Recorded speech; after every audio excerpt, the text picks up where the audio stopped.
of times I have people tell me things like, well, Tony, you're successful in your life because, after all, you're so motivated. I'm just lazy. I tell people, you're not lazy. You just have infinite goals. What we want to do here is get some goals that'll drive you, some goals that got some power behind them. And the way to do that, realize that right now you're about to create a real future that can make a major difference for you.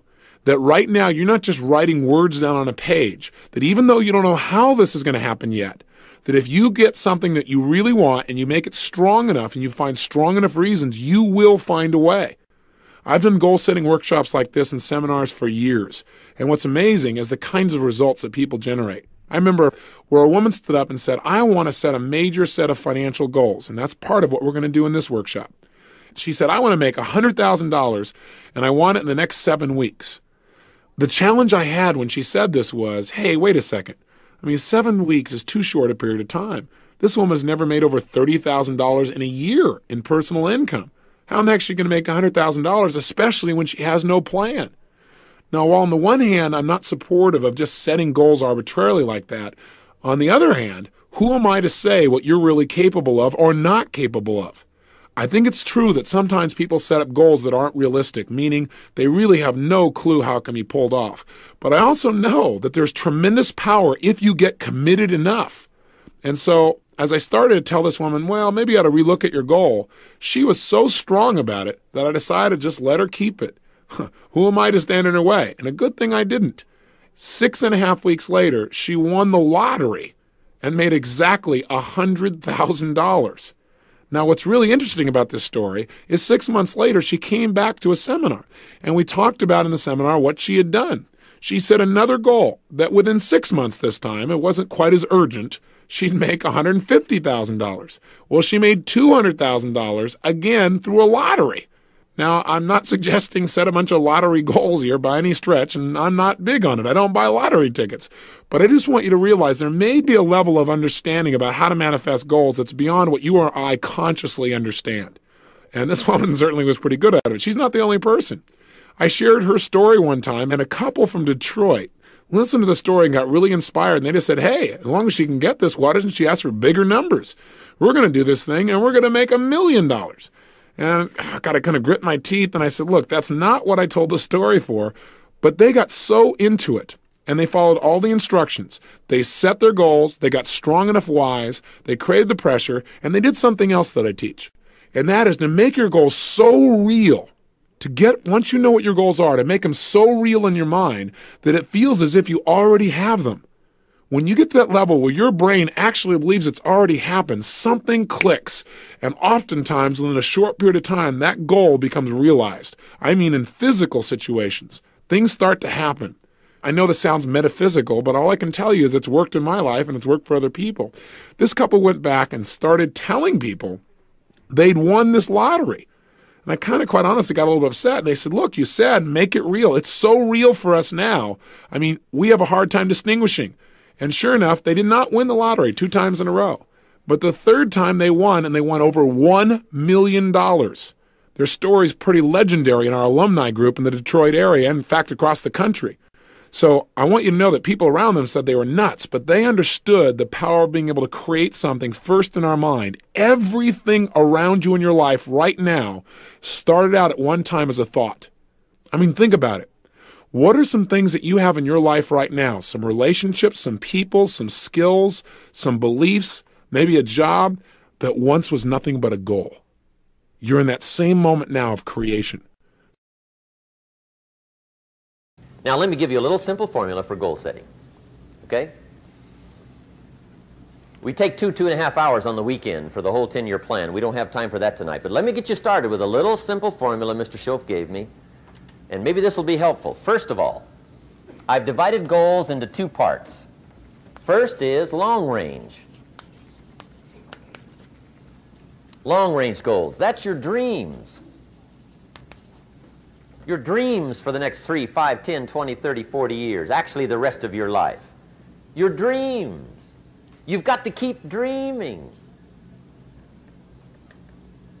Ronald Reagan, president, said to the joint session of Congress a few weeks ago, the Republic is a dream. And if we don't keep dreaming, we will lose the Republic. Your better future is a dream for yourself and for your family. Where do you want to go? What do you want to do? What do you want to be? What do you want to see? You've got to dream dreams. There's a Bible phrase that says, without dreams and visions, people perish. You've got to have something to go for that inspires the heart and the soul. Dreams. From the children of Sanchez, it says, take the crumbs from starving soldiers, they won't die. Take the bread from hungry children, they won't cry. But without dreams, we all will die. You've got to dream. Don't lose your dreams for yourself, for your future, for your family. The dreams of love and enterprise and travel and doing things, becoming something unique on your journey here. Don't lose your dreams. Do some dreaming.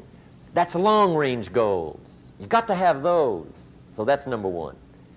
Here's the second part of goals, short range.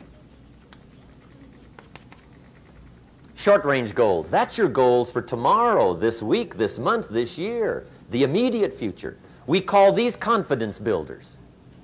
Because if you set up something short-range, go for it, get it, latch onto it, work hard, accomplish it. That starts building your strong feelings to go for your dreams. Now, I've divided goals into three categories. Here they are. Number one is economic. That's your goals for money, income, business, profits, production. Economics. Make sure you've got your economics well planned. Economics plays a major role in everybody's life. Economics is major, which means it ought to be meticulously well planned for tomorrow, this week, this month, this year, long range. What if you asked somebody tomorrow if you could see their meticulously well-planned list of economic goals? What would they probably say? They say, you some kind of a nut? You must be weird. Hey, I found out what success is. Success is doing what the failures won't do. Make sure you've got your economics well planned. It'll put you in the top 5%. One of the key little subjects we talk about on the weekend is the 7 fundamentals for wealth and happiness. And that's one of them, well-planned economics. It's a fundamental if you want to do well. Join the top 5%. Anybody in this room can join the top 5%, if you will. Okay. Now here's the second category of goals, things. Make a list of the things you want. And on my list of things, now I put everything. Little things as well as major things. Doesn't matter how small it is, it goes on my list. I used to just put major things, cars, homes. I don't do that anymore. I now load my list with everything. Everything. And the reason is, part of the fun of having a list is checking it off. That's it. Boy, at the end of the day, if you can go, got it, got it, got it, got it, got it, got it, whatever it is, right? You get into the habit. So load up your list, the things you want. Now, when you check off something major, celebrate. That's an important point to make. Celebrate your achievements. Live it up. Have a party when you reach something you've worked for a while. See, we all grow from two experiences. One is called the pain of losing. The other one is called the joy of winning. We need both of them. Amplify them as much as you can, which also means make losing painful. If you set up something, fooled around, didn't get it, put it on yourself. On the other side, if you did get it, congratulate yourself. Self-congratulations is a sign of maturity. Seeking congratulations is a sign of immaturity. But hey, winning and losing, see, that's what it's all about. That's the name of the game. Now, some people lead such mediocre lives, at the end of the day, they don't know whether they're winning or losing. They got no clue. Guy's just going through the day with his fingers crossed. There's a better way. Okay, here's the third category of goals, personal development. Put those goals together. Personal development goals. That's your goals to be stronger, more decisive, be a speaker, be a leader, learn a language, all kinds of skills. Okay? The whole weekend seminar was designed to improve all your skills so that you walk away more skillful. And that's what you want, the personal development skills. That's what attracts, that's what brings good things to your life, the person you become more skillful. Now, this is quite a package to work on.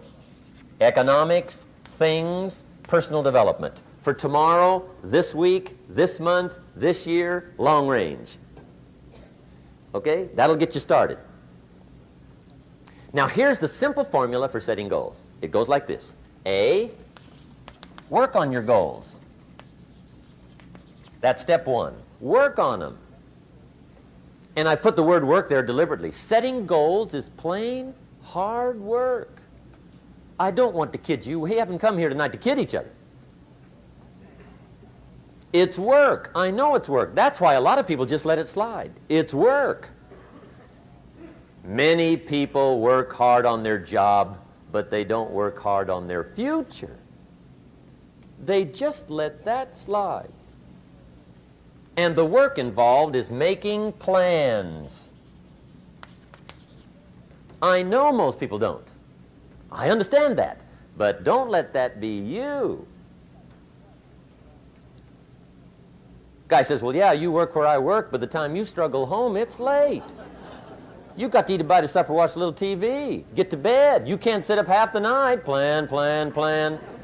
And the guys behind. Good worker, hard worker, sincere. But you've got to be better than sincere, working hard. You've got to be better than a good worker. You've got to be a good planner. Somebody once wisely said, the people who fail to plan are planning to fail. Well said. So work on your goals. Here's step two. Write your goals down. That's so important. I teach my staff around the world, put your goals in your journal. Because one of the major people you want to study is yourself. Say, here's the list of goals I put together 3 weeks ago. Here's the list of goals I put together 2 years ago. Here's some of the changes I made, rearrangement of my priorities. I scratched these off, I put these on, I've gotten these. Study your accomplishments, study what your desires are. Put them on paper, write them down. Here's another reason for writing your goals down. It shows you're serious about doing better. And to do better, you gotta get serious. You don't have to be grim, but you must be serious. Everybody hopes things will get better. Everybody hopes. Poor people hope. That ought to tell you something. It means the future does not get better by hope. It gets better by plan. I used to have the affliction called passive hope. It's an affliction. It's bad. Probably what's even worse than that is happy hope. Now that is really bad. That's bad. Happy hope. The guy's 50 and he's broke and he's still smiling. See, that's not good. So get serious about your goals. Put them on paper. Write them down. There's all kinds. His goals, her goals, their goals. Business goals, financial independence goals, family goals. I mean, there's so many things to work on this that if you don't get busy and work on it, sure enough, the time will pass. And sure enough, 5 years from now, you'll wind up where you don't want to be, wearing what you don't want to wear, driving what you don't want to drive, being what you don't want to be. Now's the time to fix it. Now, here's the third step to your goals. Check the size of your goals and the kinds of goals. How big they are, what kind they are, affects you. And here's one of the important phrases of the evening. Your goals are affecting you, whatever they are. Your goals affect your handshake. Your goals affect your attitude, personality. Your goals affect the way you walk, the way you talk, the way you dress. All day long, we're being affected by our goals. Now, some people have goals, but they have such lousy goals. The effect is bad. I asked a guy one time, what are your goals for this month? The guy said, look, if I could just scrape up enough money to pay these lousy bills. That was his goal. I'm not saying it isn't a goal. It's a goal, but it's such a lousy goal, the effect is bad. You don't jump out of bed on Monday morning and say, oh boy, another chance to go out and scrape up the money to pay my lousy bills. See, you don't do that. Usually you say, oh, not another Monday.